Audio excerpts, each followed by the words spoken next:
और सबसे बड़ी चीज जो ये है कि उन्होंने हर एक वो निशान खत्म करने की कोशिश की है, जिसको आप कह सकते हैं, जिसमें कि Mujib was being seen as founder father, like father of this nation. वो इसको इरेज करना चाहते हैं, जिसको आप कह सकते हैं कि this is demujibisation by these kind of student elements, all in tandem with Jamaat gaining, I think, the biggest ground in the whole thing. नमस्कार, रायसीना रिपोर्ट्स में आपका स्वागत है। मेरा नाम है राजेश आहूजा और आज हम बात करने वाले हैं बांग्लादेश की और वहां के लगातार बिगड़ते हालात की। बांग्लादेश में हालात संभलने का नाम नहीं ले रहे हैं। वहां पर एक्सट्रीमिज्म बढ़ रहा है और वो लोग सत्ता में आने, वो ताकतें सत्ता में आने वाली हैं जिन्होंने 1971 की लिबरेशन वॉर में पाकिस्तान का साथ दिया। यानी कि ये वो ताकतें हैं जो ये चाहती थी कि बांग्लादेश एक आजाद मुल्क की तरह सामने आए ही नहीं। इस बारे में हमारे साथ बात करने के लिए मौजूद हैं मनोज कुमार लाल। आईबी में रहे हैं, राजस्थान पुलिस और दिल्ली पुलिस में सेवाएं दी हैं, पांडिचेरी के डीजीपी रहे हैं, हमारे से पहले भी रायसीना रिपोर्ट्स में बात कर चुके हैं और उनका एक व्यापक अनुभव है नॉर्थ ईस्ट को लेकर और उन्होंने एक गहन अध्ययन किया है बांग्लादेश और बांग्लादेश से बियॉन्ड, बांग्लादेश में जो कुछ चल रहा है उसका भारत की सुरक्षा पर, खासतौर पर नॉर्थ ईस्टर्न स्टेट्स की सुरक्षा पर, वहां के हालात पर क्या असर पड़ेगा। लेकिन पहले हमारा फोकस रहेगा बांग्लादेश और वहां के हालात पर। सर, हमने वहां पे देखा कि जो ताकतें जिन्होंने शेख हसीना को सत्ता से हटाया, उनमें से एक शरीफ उस्मान हादी की हत्या हुई। उस हत्या के बाद वहां पर बड़े पैमाने पर हिंसा हुई, मीडिया हाउसेस को निशाना बनाया गया और एक फैक्ट्री वर्कर है दीपू चंद्र जाट, जिसकी बर्बरता से हत्या कर दी गई। मनोज सर, जर्नलिज्म में हमको सिखाया जाता था कि हत्या अपने आप में क्रूर और बर्बर होती है, लेकिन जिस तरीके से दीपू चंद्र दास को मारा गया उससे उसको बर्बर हत्या ही कहना जायज होगा। क्यों ऐसा हो रहा है बांग्लादेश में? आप हमारे दर्शकों को समझाइए।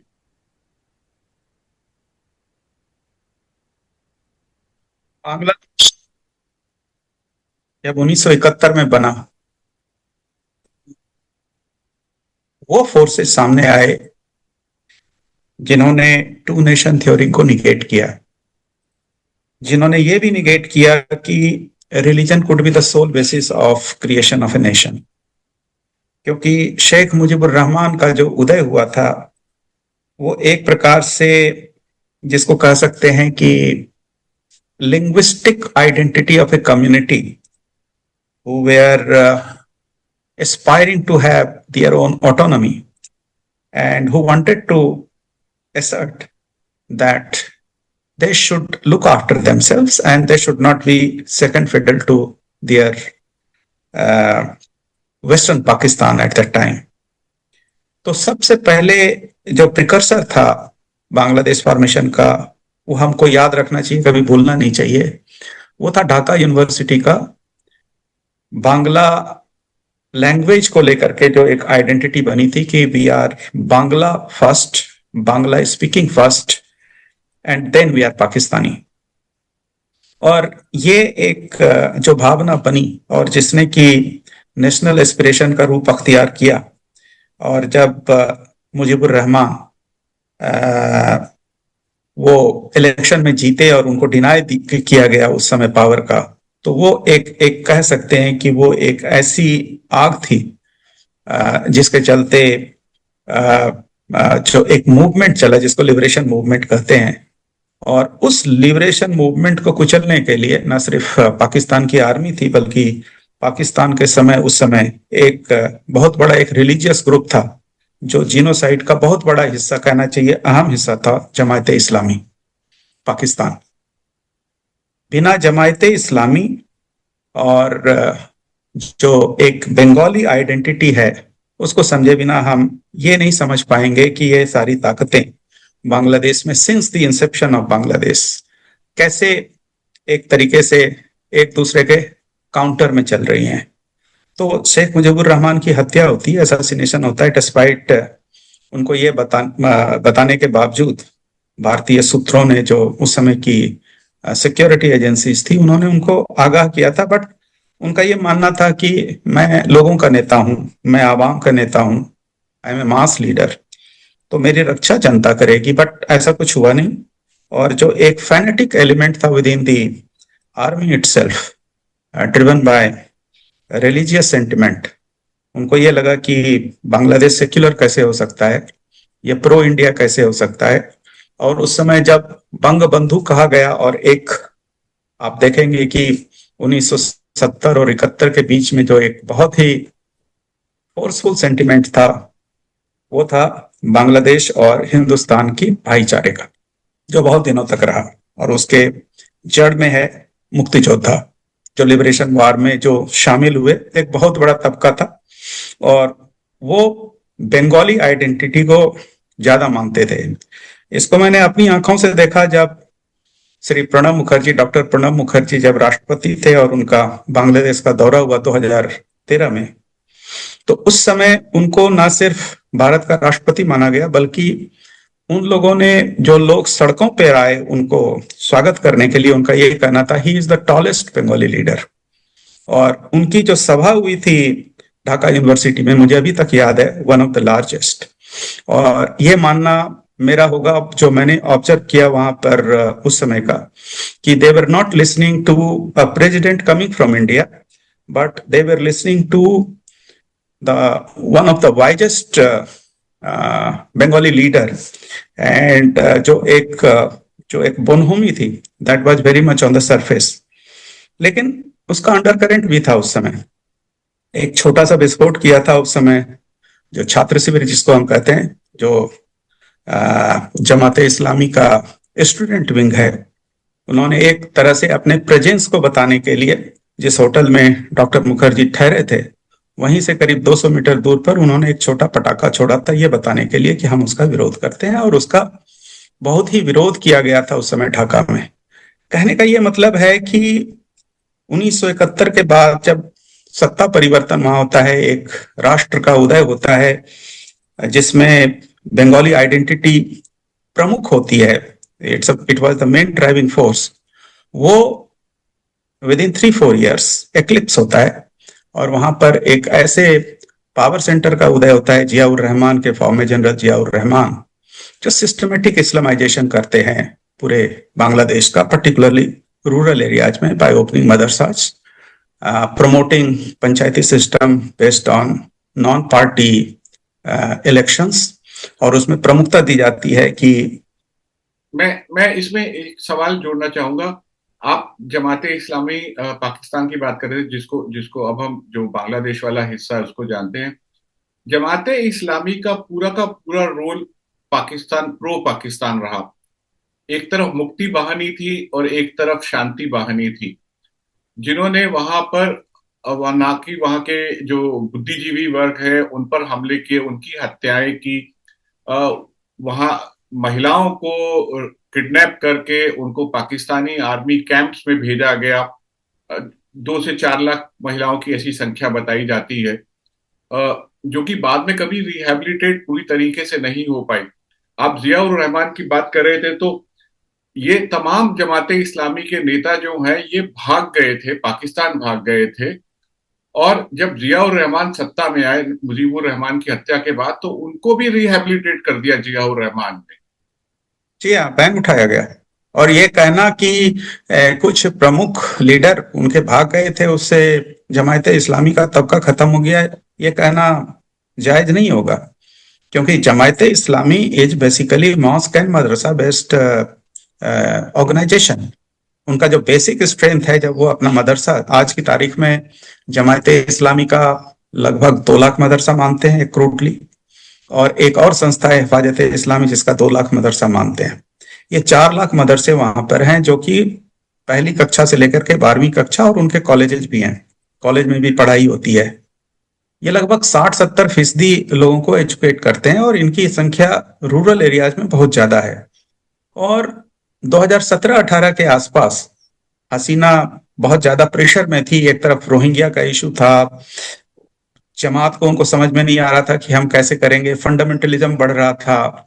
आप कह सकते हैं कि जकात का पैसा बहुत ज्यादा आ रहा था गल्फ कंट्रीज से, उनकी एक्टिविटी बहुत बढ़ी हुई थी। एक तरह से कह सकते हैं कि जो हसीना का एक स्टाइल ऑफ फंक्शनिंग था, उसने भी थोड़ा सा उसको जो उनकी आवाम है उससे थोड़ा दूर कर दिया था। उनके पार्टी के लोग भी कुछ डिससेटिस्फाइड थे। कुल मिलाकर के ये हुआ कि इनको एक अच्छा मौका मिला रिवाइव करने का उस इस्लामिस्ट कल्चर का। मैं सिर्फ इस्लामिक नहीं कहूंगा, इस्लामिस्ट कल्चर का। और ये वो दौर है, जब आप याद करेंगे 2000 के आसपास से एक फंडामेंटलिस्ट टेररिज्म का बड़ा इस तरह से हुआ जेएमबी के फॉर्म में। जेएमबी के बाद नियो जेएमबी, उसके बाद अंसरुल्लाह बांग्ला टीम, उसके बाद आईसिस के मॉड्यूल, अलकायदा बांग्लादेश के मॉड्यूल, अहले हदीस के जो मदरसाज थे वो काफी एक्टिव हो गए, वो बहुत ज्यादा कंट्रीब्यूट कर रहे थे। देवबंदीज, जो बांग्लादेश के देवबंदीज थे, दे बिकेम वेरी फंडामेंटलिस्ट। और जब इन्होंने डिग्री को एक्सेप्ट कर लिया कि मदरसा की डिग्री के बेसिस पे हम गवर्नमेंट जॉब देंगे, तो इन सारे स्ट्रीम के ये जो एजुकेटेड थे, मदरसा एजुकेटेड थे, जो खास करके जमायत इस्लामी और हिफाजत से आ रहे थे, उन्होंने पूरे ब्यूरोक्रेसी को, आर्मी को एक तरीके से कहिए कि रेडिकलाइज कर दिया। और उसका फुल्ली ब्लूम्ड रिफ्लेक्शन हम आज देखते हैं। जितने भी स्टूडेंट लीडर हैं आज की तारीख में, either they are coming from Jamaat Islami madrasa, Hifazat Islami मदरसा, और they are affiliated with Jamaat Islami. The people, they are adhering to Jamaat Islami. They are giving contribution to these kind of outfits. और जो एक कहना चाहिए कि एंटी हसीना सेंटिमेंट एक्चुअली एक तरीके से ये बन गया कि how it can be converted into situation which reverses everything that happened in 1971। मैं यहाँ पे जोड़ना चाहूंगा कि शेख हसीना ने सत्ता में आने के बाद उन्होंने एक प्रॉमिस किया था कि जो 71 के जो द्रोही हैं, जिन्होंने पाकिस्तान का साथ दिया था, उनको सजा दी जाएगी। और जमाते इस्लामी में बहुत सारे नेताओं को पकड़ के जेल में डाला गया और उनको एग्जीक्यूट भी किया गया। और उस वक्त के जमाते इस्लामी के जो अमीर थे उनको भी जेल में डाल दिया गया, जेल में ही उनकी मृत्यु हो गई। तो क्या शेख हसीना कामयाब नहीं हो पाई जमाते इस्लामी को कुचलने? नहीं, नहीं। इन्होंने जो वॉर क्राइम का था, जो एक अलग से उन्होंने ट्राइब्यूनल बनाया था और उसके अंतर्गत बहुत लोगों को सजा दी गई। 5 या 6 जो इम्पोर्टेंट थे, पुराने थे जमायत इस्लामी के लीडर जो वांटेड थे, उनको सजा तो दी गई।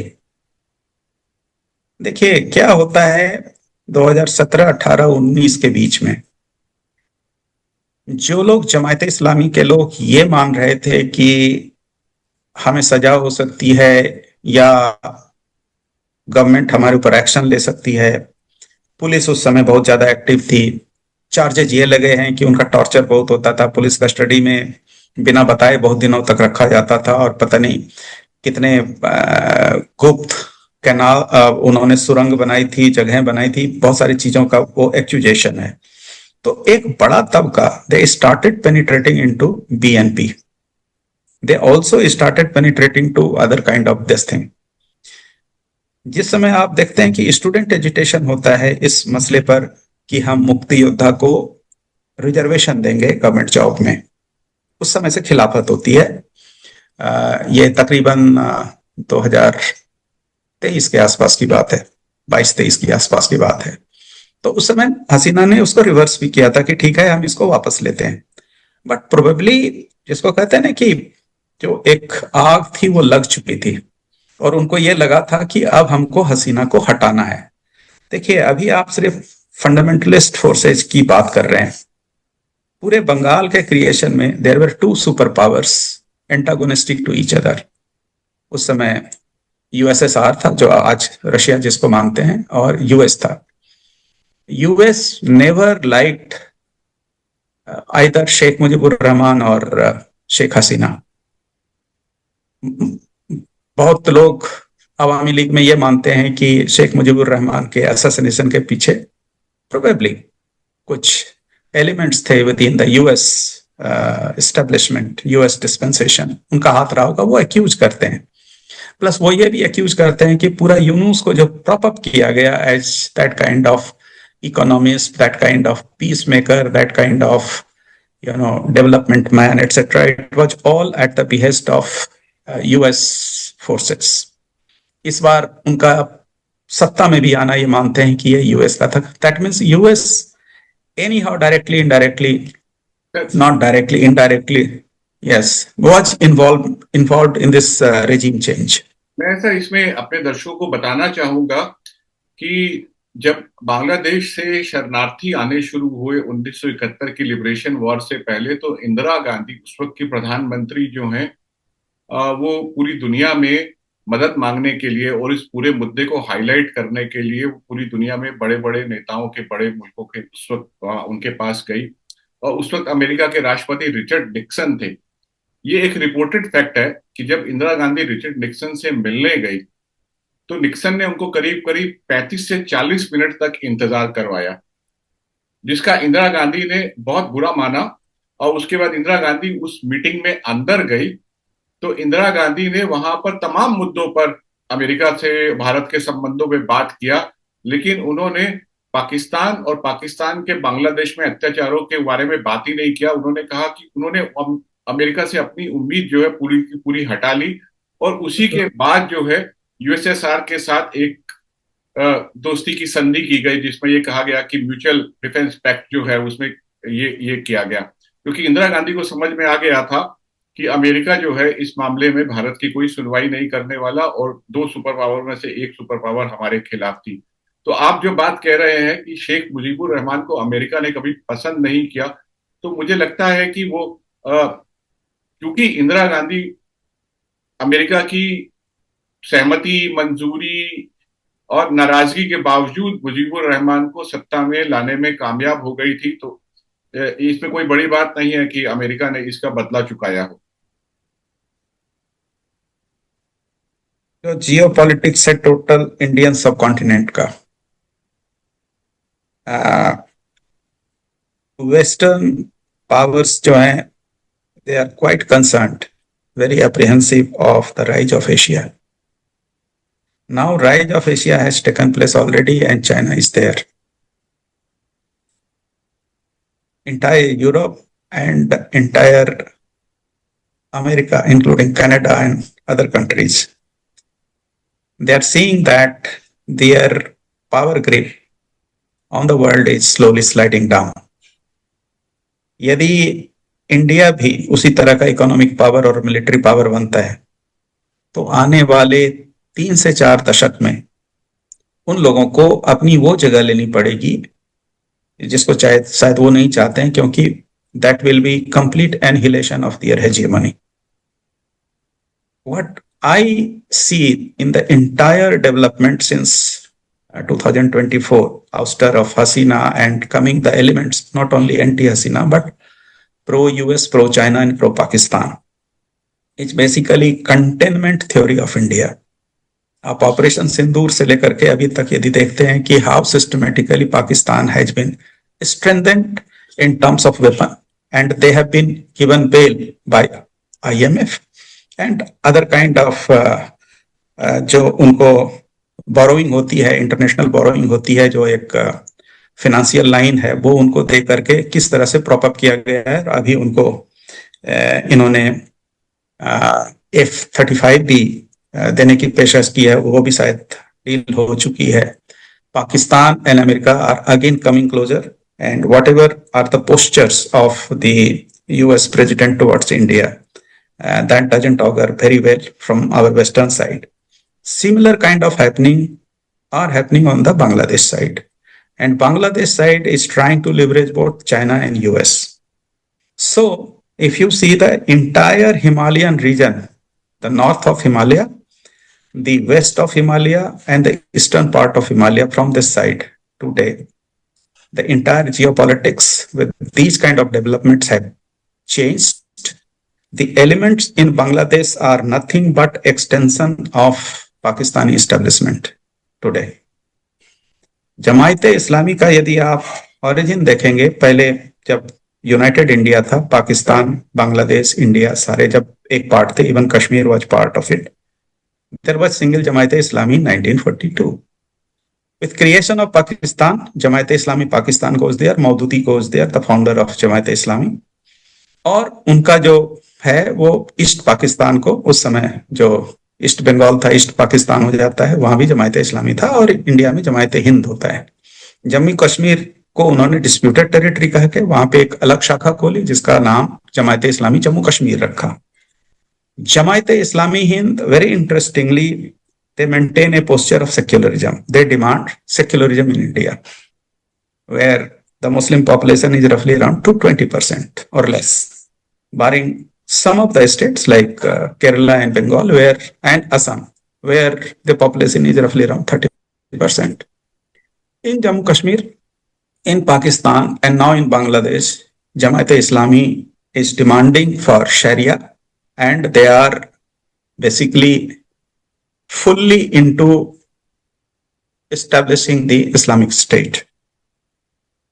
When you see this and see all the elements around it, whether influenced by Jamaat-e-Islami or aligned along Jamaat-e-Islami with that kind of political ideology, that kind of religious ideology, and that kind of ultimate goal, either through agitation in Bangladesh, or through immigration across the border, or through propping up outfits like Jamiatul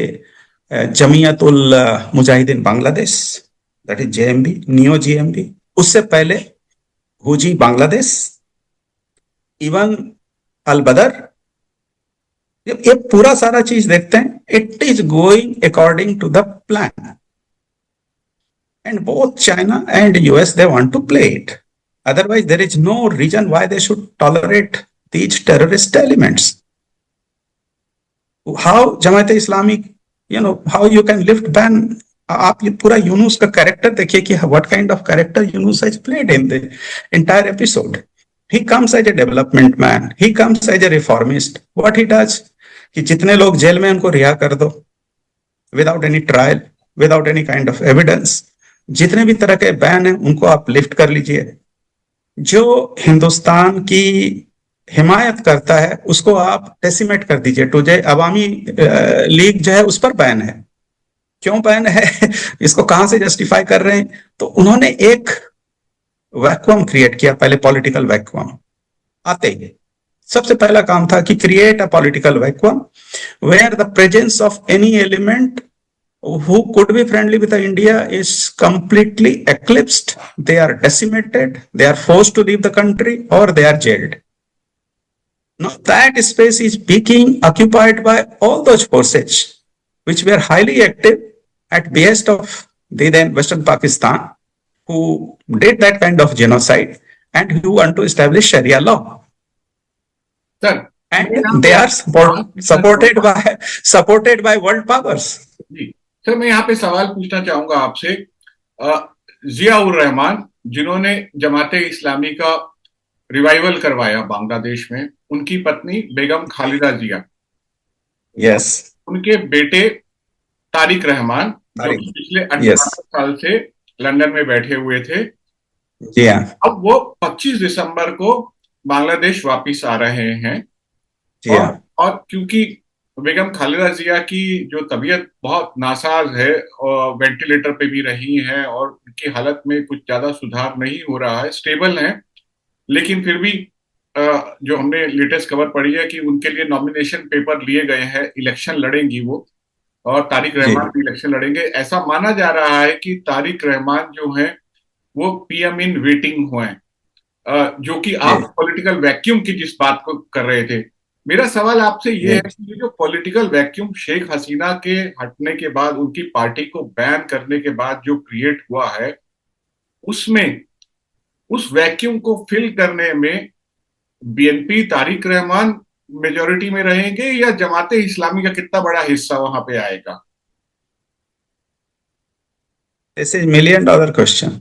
कारण ये है कि जो कुछ भी अभी हुआ है वो स्टूडेंट लीडर हार्डी के फॉर्म में जो थ्योरी उभर के आ रही है, it's a strong suspicion that Yunus doesn't want election, so you create a situation अभी वहां के जो निर्वाचन आयोग है उन्होंने एक मीटिंग की और इस बात को प्रमुखता से डिस्कस किया गया with all the 3 chiefs of the defence staff along with police and other people कि यदि इस तरह की वॉलेटिलिटी रही, यदि इस तरह का वायलेंस रहा, यदि इस तरह का सारा सब चीज रहा, because BNP has emerge in absence of Awami a kind of natural alternate. The people will vote for them, and it may not suit to Yunus because whatever task has been assigned to him, he won't be able to complete if BNP comes. Because BNP compared to Yunus would be still moderate, and therefore this is my assessment that they'll be slightly they will be slightly friendly to India because they understand that what is the connection between people living in Bangladesh and people in West Bengal and Assam particularly, and then their dependency for medical and other kind of food items, fuel, energy, electricity, transport, and more than that, community to community contact, because both they have relation this side and that side for centuries. 1947 के बाद भी उनके रिश्ते रहे हैं, 1971 के बाद भी उनके रिश्ते रहे हैं, इन बिटवीन इतने इलीगल माइग्रेशन के थ्रू उनके बहुत सारे रिश्ते रहे हैं। कलकत्ता को ऐसा माना जाता है कि एक इलाका है जिसमें कि आप 1000-2000 बांग्लादेशी प्रोमिनेंट लोगों के घर हैं, वहां पर उनका इन्वेस्टमेंट है। तो this doesn't suit to Yunus. तो पहली बात है कि ये इलेक्शन होंगे या नहीं होंगे, और होंगे और बीएनपी यदि उभर के आता है तो उसमें ये जितना भी स्टूडेंट एजिटेशन हुआ है, क्या उनका फेट वही होगा जो नेपाल में जेनजी स्टूडेंट के एजिटेटर्स का हुआ? बिकॉज वहां पर भी जो जेनजी का एक एजिटेशन हुआ which was very much like Bangladesh, there the political parties they have limped back, they have started getting little bit of approval from the people. Because बड़ी बात तो यह है कि in politics you require experienced people who can go and create that kind of, maintain that kind of interface with the people, and they can give some kind of, service delivery, some kind of governance, some kind of administration. If you see the student agitation, its character for the last 1 year at least, it has been completely anarchist culture, where you are giving the street justice by lynching people, by hanging them by tree. आप जाकर के जो minority के लोग हैं उसको target कर रहे हैं, उनके मंदिर को तोड़ रहे हैं, उनके घरों को जला रहे हैं, उनके लोगों को मार रहे हैं, इसका कोई हिसाब नहीं है। There is no justice. These people, they came claiming that they will restore justice because Hasina's regime was atrocious. Now we see more atrocity, and that too being given as street justice. Right? और सबसे बड़ी चीज जो ये है कि उन्होंने हर एक वो निशान खत्म करने की कोशिश की है जिसको आप कह सकते हैं, जिसमें कि Mujib was being seen as a founder father, like father of this nation. वो इसको इरेज करना चाहते हैं, जिसको आप कह सकते हैं कि this is demujibization by these kind of student elements, all in tandem with Jamaat gaining, I think, the biggest ground in the whole thing. But how politically it will turn, it is $1 million question. And there the people may not vote for Jamaat as much, they will vote for BNP. That it happened earlier in 90s also, before 90s also. तो खालिदा जिया को हम लोग right of नहीं कर सकते, particularly आपका जो question था, because his legacy is Ziaur Rahman, and Ziaur Rahman is seen as one of the main architect of Bangladesh by these elements who oppose Mujib and Sheikh Hasina. ये बातचीत का पहला एपिसोड है मनोज सर के साथ। इस बातचीत के कम से कम हम और 2 एपिसोड रखेंगे।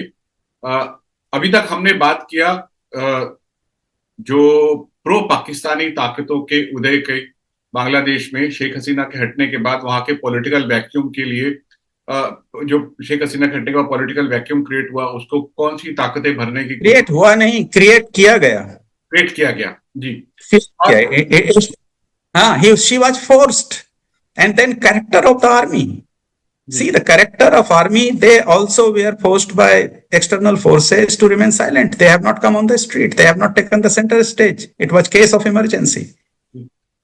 इस बातचीत के दूसरे एपिसोड में हम बात करेंगे, राजनीति से आगे जाएंगे और वहां पर extremist violent forces, Manoj sir ने शुरुआत किया था जमातुल मुजाहिदीन बांग्लादेश का, उसके उदय का, उसका पुनरोदय का, तो उस पर भी बात होगी। और तीसरे एपिसोड में हम बात करेंगे इसका भारत पर क्या असर पड़ेगा, खासतौर पर जो बांग्लादेश की सीमा से जुड़े हुए राज्य हैं वहां पर क्या असर पड़ेगा। अभी तक के लिए इतना ही। मनोज सर, हमसे जुड़ने के लिए बहुत बहुत धन्यवाद। सेकंड एपिसोड में मुलाकात होती है आपसे। Thank you.